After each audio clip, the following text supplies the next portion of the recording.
ang mundong ating ginagalawan. Napakaganda at napakalinis at mahiwaga.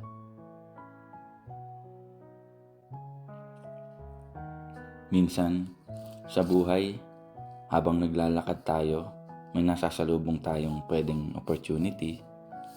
Pwede ding ito'y isang pagsubok.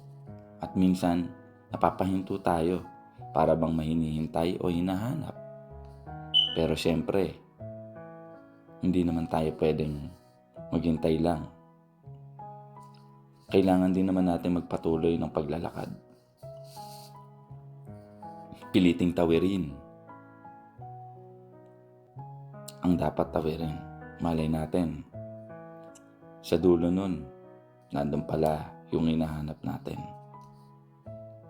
Kung ito ay wala pa, sige lang, tuloy lang tayo sa paglalakad hanggat hindi pa natin nakikita yung hinahanap natin. Pero kung tayo ay napapagod na sa paglalakad, pwedeng umupo at magpahinga ng panandalian. Uminom upang mapawi ang pagod. Kumain.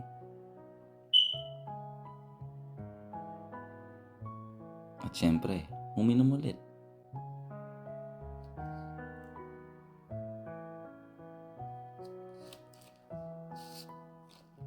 Pagkatapos nun, mag-isip mabuti.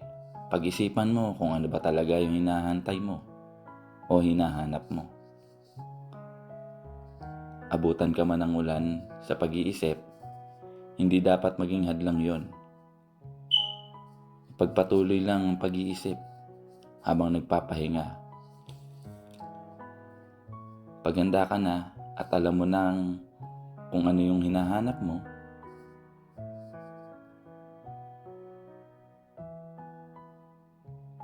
magpatuloy lang ng paglalakad at hanapin muli ang iyong hinahanap.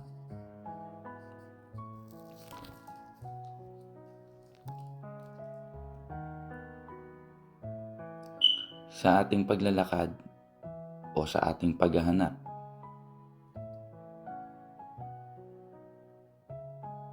hindi natin kailangan tumakbo o magmadali sa paglalakad natin. Dahil ito lang ang sigurado dyan. Sa dulo ng ating paglalakad, makikita din natin ang hinahanap nating o hinihintay natin. Maging ito ba ay para sa pamilya,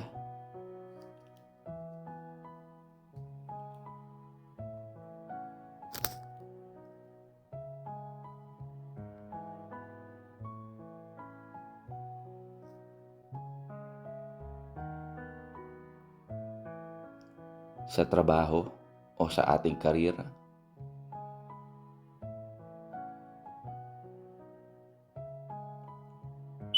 o sa paghihintay natin ng tamang tao para sa atin.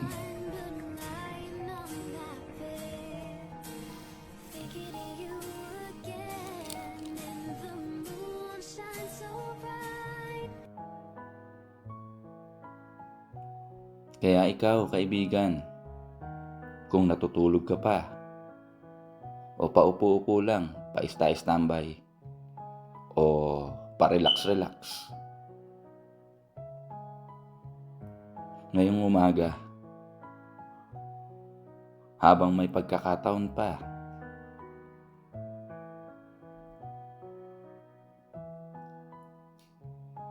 simulan mo nang maglakad.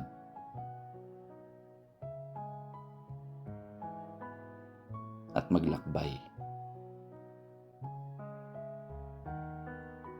Because we have to take a risk